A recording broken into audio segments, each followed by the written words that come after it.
Hello friends, ये question है quadratic equation का। जैसे आप देख रहे हैं x square minus 5xy minus 24y square equal 0। हमें इसे रेशियो गेट करना है x is to y equal what. कैसे सॉल्व करेंगे? फर्स्ट ऑफ ऑल ठीक है, हम लोग कंसीडर करेंगे कि ये जो इक्वेशन है क्वाड्रेटिक का, ये किस फॉर्म में हम फार्मूला बेस्ड पे काम करेंगे या फिर मिडिल टर्म को ब्रेक करके सॉल्व करेंगे।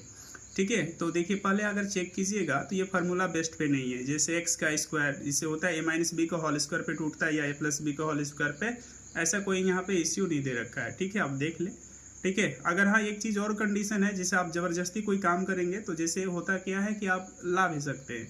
जैसे ये कंप्लीट स्क्वायर फॉर्म में नहीं है, come by using the complete method. ठीक है, एक मेथड होता है कंप्लीट मेथड, उसके बनाने का नियम के तहत अगर जाकर सॉल्व करेंगे तो ये पॉसिबिलिटी है स्क्वायर से भी बन सकते हैं। बट यहाँ पे पूर्ण रूप से स्क्वायर ऑलरेडी गिवन नहीं है, तो इसलिए हम लोग ठीक है हम डायरेक्ट जो है स्प्लिट करेंगे। देख लेते हैं स्प्लिट हो रहा है कि नहीं।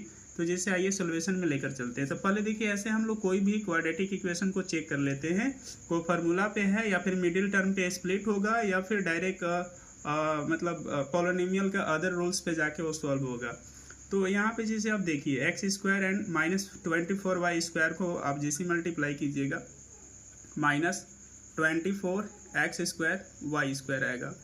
अब ये जैसे देखिए डिमांड किया क्या है, माइनस में 5xy चाहिए।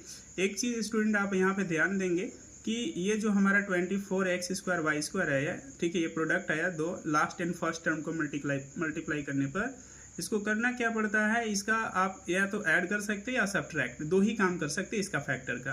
तो 24 का फैक्टर जैसे अगर आप राइट करेंगे तो 38 मिल जा रहे हैं आपको। ऐसे 64 भी आता है, ठीक है, 212 भी आते हैं, 124 बहुत सारे आएंगे, पॉसिबिलिटी जितने भी इसका होगा। बट उनमें से किसी हमारा एक ही कंडीशन में फैक्टर काम करेगा। जैसे यहाँ देखिए 38 ही काम कर रहा है। आप जैसे 4 6 को लेकर चलिएगा तो कोई काम नहीं होगा। जैसे देखिए 4 एंड 6 का काम कीजिएगा तो या ऐड कीजिएगा तो 10 आ जाएगा, या सब्ट्रैक्ट कीजिएगा तो 2 आएगा। तो ऐसी कंडीशन में मिल नहीं रहा, तो देखिए हमें 38 ही लेना होगा। 3 8 24 आ जा रहे हैं। ठीक है, तो यहाँ पे हमें साइन सेट करना पड़ता है। इसको प्लस ले लीजिए और इसको क्या ले लेंगे, माइनस।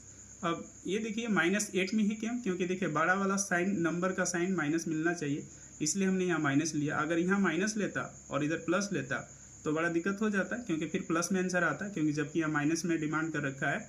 अब देखिए +3 और -8 को मल्टीप्लाई कीजिएगा तो -24x स्क्वायर वाई स्क्वायर। आप इसमें एक्स वाई ले लेंगे तो मल्टीप्लाई करने पर बैक आ जाएगा, जैसे हमने वही किया है। तो देखिए मिडिल टर्म इस तरह से टूटेगा, x square plus 3xy minus 8xy minus 24y square 0। अब x का जैसे कॉमन लीजिएगा तो x प्लस 3y, फिर है नेक्स्ट आपके पास 8y है, 8y का कॉमन ले लीजिए दोनों में तो x प्लस 3y। अब जैसे माइनस है तो अंदर में साइन को क्या कर लेगा, चेंज कर लेगा। माइनस है तो प्लस, प्लस है तो माइनस कर लेगा, जस्ट अपोजिट होता है। और मल्टीप्लाई कीजिएगा तो बैक आपका स्टेज आ जाएगा। फिर देखिए कॉमन हो रहे हैं मेरे पास, x प्लस 3y का कॉमन अगेन सेम मिल रहा है तो कॉमन ले लीजिए। फिर हमारे पास x माइनस 8y ब्रैकेट में एक नया फैक्टर का फॉर्म में आया प्रोडक्ट के रूप में इक्वल 0। ठीक है, अब नाउ लेकर चलिए x प्लस 3y इक्वल 0 होगा तो x इक्वल -3y हो जाएगा। दैट इज आप x बाई वाई राइट कर सकते हैं। जैसे रेशियो में होता है कैसे राइट करना है, तो देखिए x है, x कहीं हम 1 आगे साइलेंट है कॉफिशिएंट, ठीक है, तो आप 1 दे सकते हैं। तो देखिए x ये y है, मल्टीप्लाई में है, जैसे ही अदर साइड जाएगा इक्वेशन में तो बटा का फॉर्म ले लेता है। तो आप राइट कर सकते हैं x बटा y या x बाई वाई बोल सकते हैं इक्वल। अब यहाँ पे 1 जो है 1 फिर अगेन बटा का फॉर्म लेगा, -3/1, अर्थात राइट कर सकते हैं x/y इक्वल -3:1।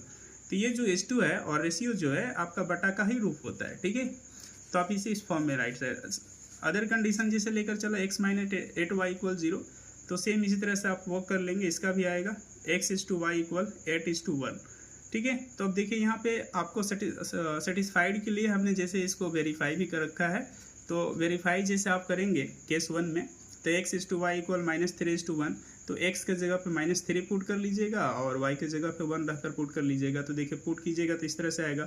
ठीक है, फिर आप इसे ऐड कर लीजिए, 9 और 15 24 -24 इक्वल 0, जो प्रूव्ड हो गया, यानी हमारा ये वैलिड आंसर है। अगेन केस 2 लेकर चलेंगे, 8:1, x के जगह पर 8 आपकी सेट करेंगे और y के जगह पे 1। तो जैसे आप ये पुट कर रहे हैं तो x का वैल्यू 8 है तो 64 आ जाएगा। फिर यहाँ पे 5 × 8 × 1 कर लीजिएगा तो ये 40 आ जाएगा, 24 × 1 तो 24। अभी देखिए इसको 64 ऑलरेडी है, 40 24 ऐड कीजिएगा तो 64 आ जाएगा, प्लस 64 इक्वल 0, जो कि ये भी क्या हुआ, वेरीफाई हो गया। तो इस तरह से हम ऐसे प्रश्नों को सॉल्व करते हैं। अगर ये वीडियो आपको पसंद आता है, सॉल्यूशंस और ऐसे ही न्यू ट्रिक्स और बेसिक सॉल्यूशन आप सीखना चाहते हैं, तो प्लीज़ मेरे चैनल को लाइक और सब्सक्राइब कीजिए, क्योंकि आप इस चैनल पर मैं बेसिक से आपको सॉल्यूशन करने सिखाता हूँ। क्योंकि कैलकुलस प्रॉब्लम है या अन्य तरह से कुछ समस्याएं हैं, तो आप इजी वे से चैनल से सीख सकते हैं। ठीक है, मिलते हैं अगले क्लासेस में। जय हिंद, जय भारत।